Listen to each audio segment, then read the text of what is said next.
नमस्कार दोस्तों। आज फिर हम बात करने जा रहे हैं एक ऐसे केस की जिसे लेकर पूरी देवली उनियारा इलाके में चर्चा है और वो है नरेश मीणा को फिर से मिली तारीख। जी हाँ, कल कोर्ट में पेशी थी और सबको उम्मीद थी कि अब कोई फैसला आएगा, लेकिन हुआ वही जो हमेशा होता आया है, सिर्फ तारीख मिल गई। अब कुछ लोग पूछ रहे हैं कि ये सब सिर्फ कानूनी प्रक्रिया है या इसके पीछे कोई राजनीति चल रही है। पिछली 23 तारीख को एफआईआर नंबर 166 में चार्ज बहस पूरी हो चुकी थी और मामला आदेश के लिए रख दिया गया था। वहीं दूसरी एफआईआर यानी 67/24 में चार्ज बहस होनी थी, लेकिन तभी 24 तारीख को अचानक से ट्रांसफर लिस्ट आ गई और जज साहब का तबादला हो गया। उनकी जगह नई जज आ गई, आरटी माहेश्वरी जी। इसी बीच और इसी वजह से कल कोर्ट में कोई निर्णय नहीं सुनाया गया और अगली तारीख दी गई है 5 मई की। वो इसलिए क्योंकि 1, 2 और 3 तारीख को कोर्ट दुनियारा में कैंप करेगी और 4 तारीख को रविवार है। अब जरा केस की गहराई में चलते हैं। दोनों ही एफआईआर दो अलग अलग घटनाओं से जुड़ी है, एक सुबह की घटना और एक शाम की घटना। एफआईआर 166 रात 9 बजे दर्ज हुई और एफआईआर 167 उसमें लगभग आधे घंटे बाद। 166 में नरेश मीणा अकेले आरोपी बनाए गए, जबकि 167 में 63 नामजद लोग।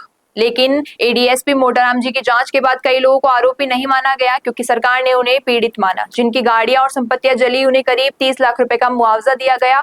और यही नहीं, SC/ST आयोग की रिपोर्ट ने भी पुलिस को ही दोषी ठहराया है। इसका मतलब साफ है कि अदालत भी इस रिपोर्ट को संज्ञान में लेगी। अब बात करते हैं एफआईआर 67 की, जो रात 12 बजे एसडीएम और नरेश मीणा के कथित टकराव की घटना से जुड़ी है। अगर ये टकराव सच में गंभीर था तो उस वक्त एफआईआर दर्ज होनी चाहिए थी, लेकिन एफआईआर 9 बजे रात तक भी नहीं हुई और फिर अचानक पुलिस ने नरेश मीणा को भारी पुलिस बल के साथ ऐसे गिरफ्तार किया जैसे कोई गैंगस्टर को गिरफ्तार कर रही हो। जबकि सच्चाई ये है कि नरेश मीणा उस क्षेत्र के एक लोकप्रिय नेता है जिन्होंने हाल ही में 60,000 वोटों से जनता को जिताया है। उनके खिलाफ ये कार्रवाई कहीं ना कहीं एक राजनीतिक प्रतिक्रिया लगती है, खासकर उस घटना के बाद जब एसडीएम द्वारा कथित रूप से जबरदस्ती वोट डलवाने की कोशिश की गई। जहां तक बेल की बात है तो बाकी आरोपियों को तो बेल पहले ही मिल चुकी है, कुछ लोगों को एंटीसिपेटरी बेल मिली है। नरेश मीणा का केस उनसे बेहतर स्थिति में है।